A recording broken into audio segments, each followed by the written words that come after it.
ಅವನು ತಿರುಗಿ ತಿರುಗಿ ತಿರುಗಿ ಸಾಕೈತ್ರಿ. ಎಂತ ಬಿಸಿಲ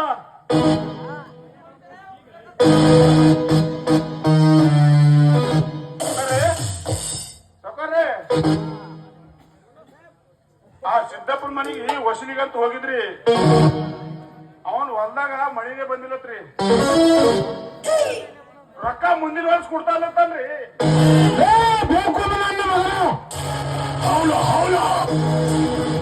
ಯಾಕ್ರಿ ಸೌಕರ? ಯಾಕ್ರಿ ಅಂತ ಅಲ್ಲಿ ಮಳೆ ಆಗದಿದ್ದರೆ ನಾನೇನು ಉದ್ಯೋಗ ಇನ್ನು ಬಾಕಿ ಎಷ್ಟೈತಿ ಅನ್ನೋ